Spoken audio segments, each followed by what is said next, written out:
Okay.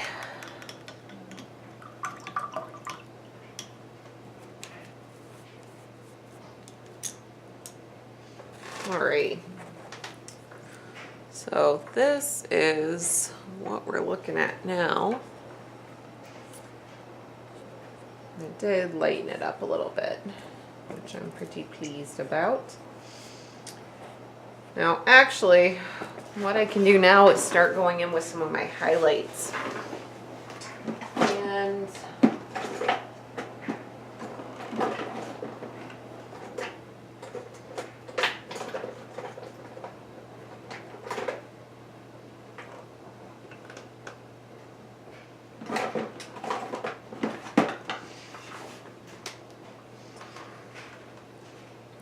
so what I'm going to do is I'm going to start tackling some of the highlights, especially on the light silver bits, that pewter. And for this, I'm using Folk Art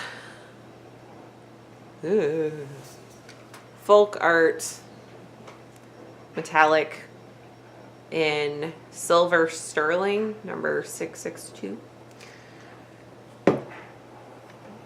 And all of these paints that I'm using, you can find at Joann's, Michael's. All of them have been accrued from one of those various places. So for this, I am going to want a beat up chip brush.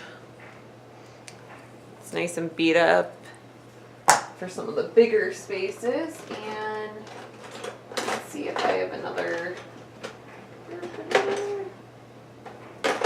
smaller kind of, that's what I wanted.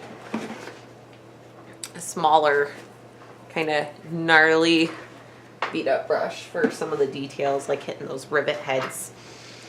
So for this, going in completely dry. And now this is going to be the lightest one of all, where you're really not going to want a heavy hand with it. I'm actually going to lay down a new piece of paper towel, that way my blotting stuff doesn't start to blend together. And I'll go ahead and zoom in so that way hopefully you can see this a little better. Okay.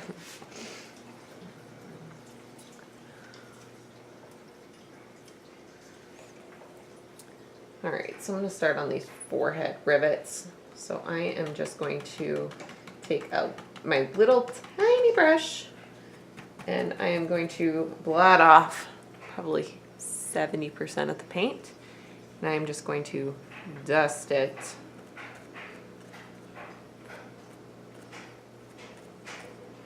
along the tops of these rivets.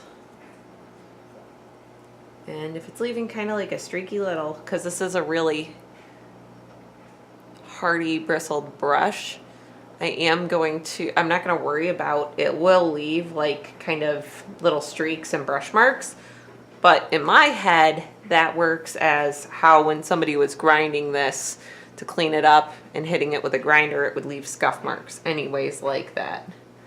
And then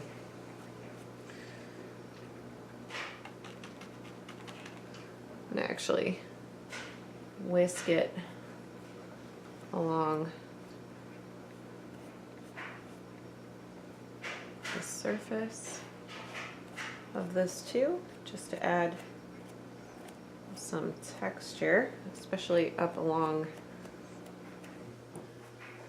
this edge. Again, very thin layers. Layers that you may not even notice much of a difference at first. But do that layer, leave it alone, come back when it's dry. So we'll go to the eyeball. We're gonna do the same thing. grab some paint, and I'm going to dust it along there, and definitely gonna hit these edges along the rim of where that eye is.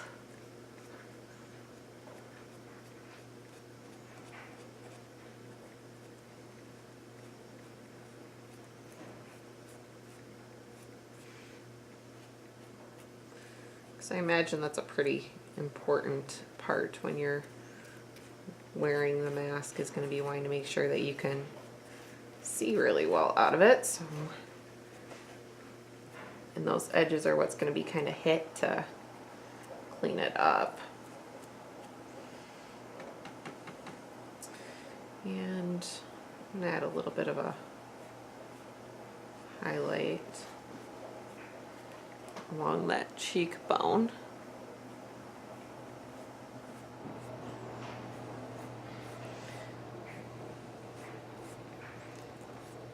Just to add a little bit of visual interest.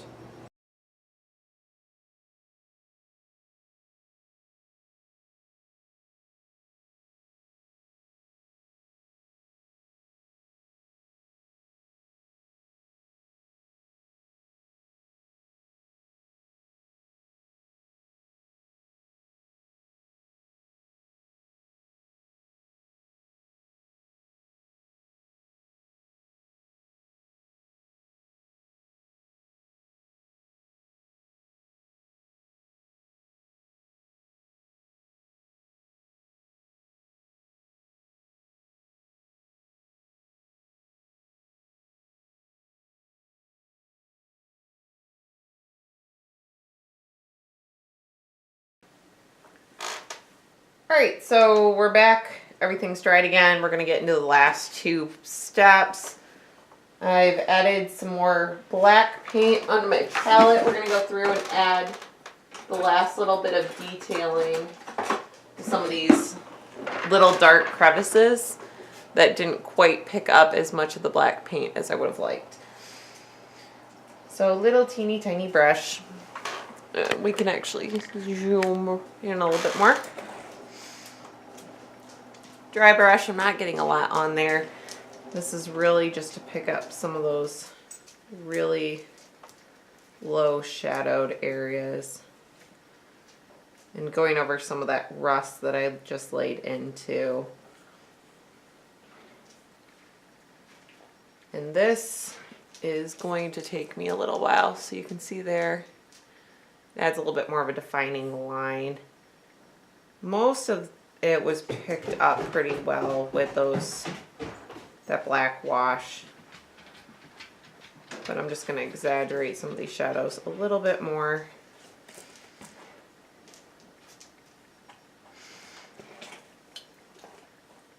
And then what I will do is, because this is going to take me a minute, is I'm going to go ahead and finish hitting some of these little tiny recessed areas, and then I will be back to add in the ribbon buff.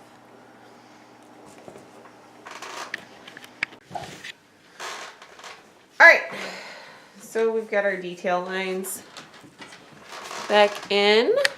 Ooh, really far in. So that way we have some of that shadowing back in there around some of the details. And now what we're going to do is we're going to do my favorite part, is we are going to use ribbon buff to kind of brighten up. So this is what ribbon buff looks like. Let's see if I can get it to focus. It comes in a little tube. It's a wax with pigment in it. This is in the color Silver Leaf. And you can and definitely should use gloves, but I like the dexterity of using my fingers. And this stuff goes a long way. So what you want to do is take some of that What I generally do, what's really weird, is I will pick up some of the product off of my palette and I will put it on one finger and then I will transfer it between a couple different fingers. That way I'm not getting a high concentration. And then I'm just ever so gently going to touch. We'll zoom in so you can see what I'm doing here. I'm ever so gently, whoa, if we can find where the frame is, going to touch some of these high spots.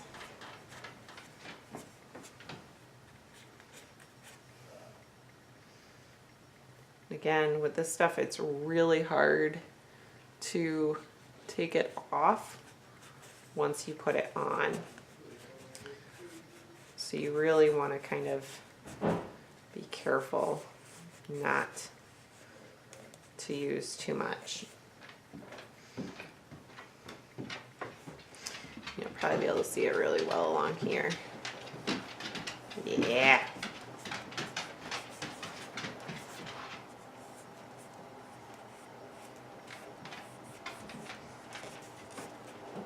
I've seen people use a brush to apply this, but really I find I get the most like buffing kind of effect on these edges when I use my fingers.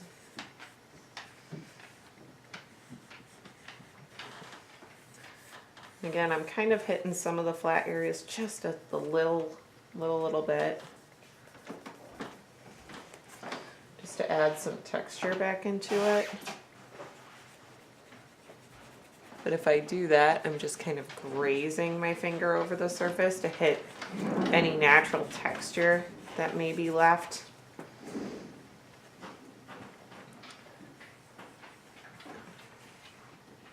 You can also use a silver Sharpie.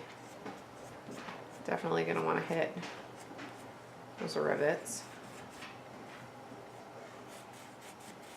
And go over this graded area along that edge. I highly suggest if you're going to be trying Rub and Buff for the first time, because it is definitely a product that you kind of have to really practice and get a feel for using, that you get a practice piece. And I'll do that sometimes for a build too, where I'll build, say, an extra piece, like an extra gauntlet, and I'll use that as my paint tester and different technique tester. So that way if I want to try out something and I'm not quite sure about it, I can throw it onto that piece first, see if I like it, and if I do, I can use it on the other piece.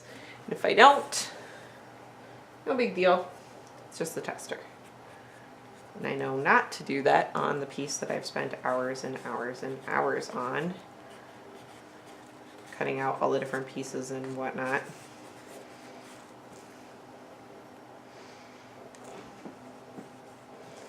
Again, definitely wanting to hit that nose area.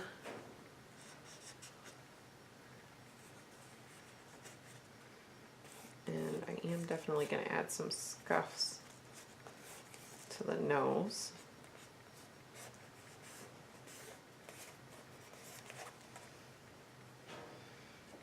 And around that eye ridge, inside of the eye.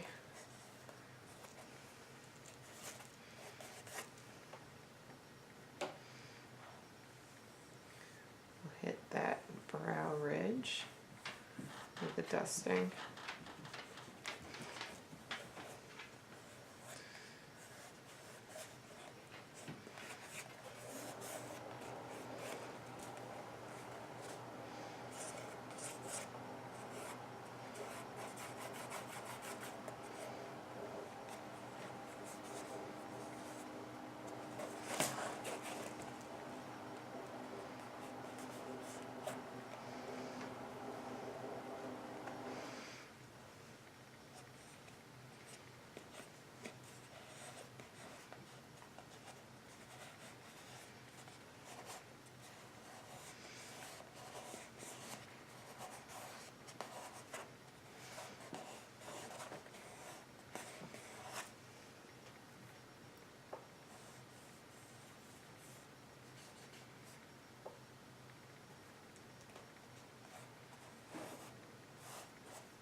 And with that, I don't really want to go too overboard. Again, my intention is not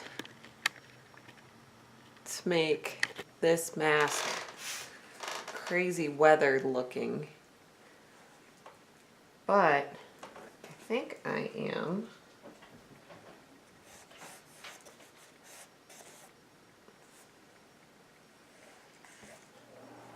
Gonna call that just about done.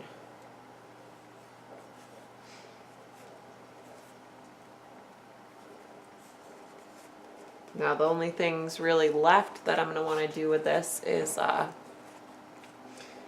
will hit it with a coat of probably do a matte, because I really don't want to make this look like super shiny.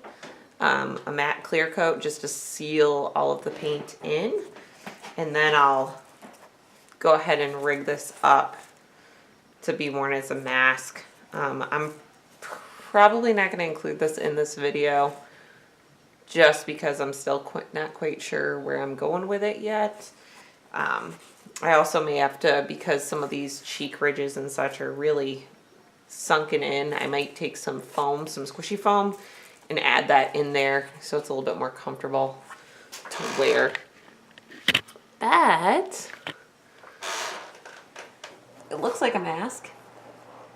His head's a little bit bigger than mine, so I made it a little bit oversized. But that's it. We are all done.